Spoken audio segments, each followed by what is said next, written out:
This is TradeFlow News, bringing you relevant news and insights from around the world. TradeFlow News, enabling trade for SMEs and economies worldwide. Welcome back to TradeFlow TV. You know the drill. Markets move fast, and if you're not ahead, you're under. It is Monday, July 27th, 2026, and if you went home flat on Friday hoping for a quiet weekend, you are waking up to a completely transformed risk environment. The geopolitical flashpoints we monitored over the weekend have ignited, sending shockwaves through the physical commodity markets on the Monday open. Paper algorithms are scrambling, but physical deficits are completely in charge. Let's get you caught up for an explosive trading week. First up, the 60-second commodities flash. Brent gaps toward 115 on Hormuz threats. The energy baseline is violently repricing. Over the weekend, the escalating US-Iran conflict triggered explicit, credible threats regarding the closure of the Strait of Hormuz. Brent Crude has gapped up aggressively on the Asian Open, surging past $114.50 a barrel. Marine insurers have instantly suspended new underwriting for the region, paralyzing spot tanker traffic. Meanwhile, copper warehouses are drained. LME copper is trading aggressively near $22,400 per ton. The weekend data revealed a catastrophic, unseasonal drawdown in registered global warehouse inventories, with major AI hardware consortiums actively hoarding physical metal outside of the G7 jurisdictions. The paper exchanges are running out of atoms to deliver. Silver's OTC premium widens. While COMEX paper silver remains volatile, the true story is in the over-the-counter physical market. Industrial procurement officers, terrified of potential G7 export controls, spent the weekend executing massive off-exchange block trades.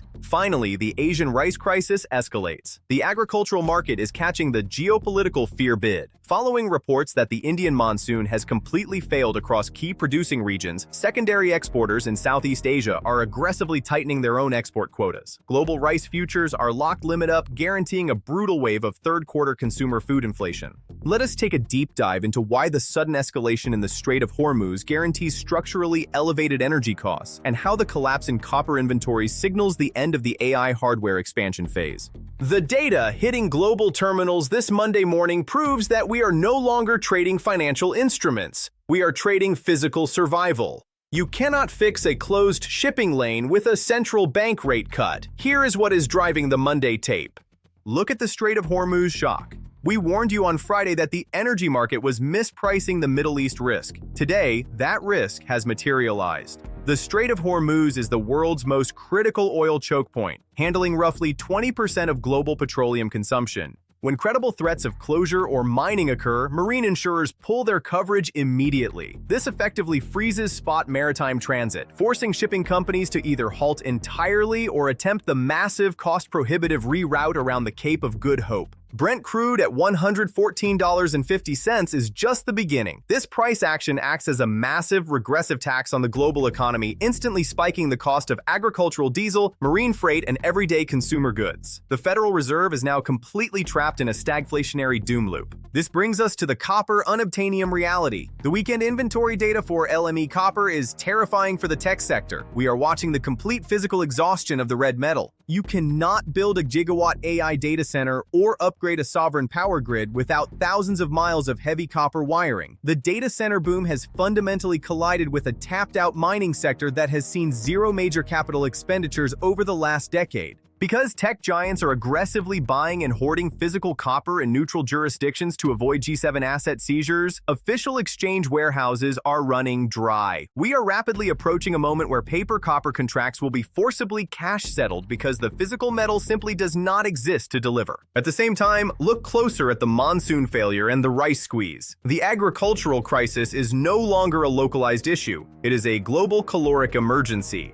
India's uneven monsoon season has officially been categorized as a failure in critical growing regions. Because India was already restricting rice exports to protect its domestic population, this weather failure has sent secondary exporters like Vietnam and Thailand into a total panic. They are aggressively hoarding their own supplies, fearful of being starved out by the global market. This beggar-thy-neighbor protectionism guarantees that global food prices will remain structurally elevated through the end of 2026, regardless of what the broader macroeconomy does. Here is the TradeFlow take. Welcome to a historic Monday. The physical deficits are absolute, and the geopolitical risk premium is back with a vengeance.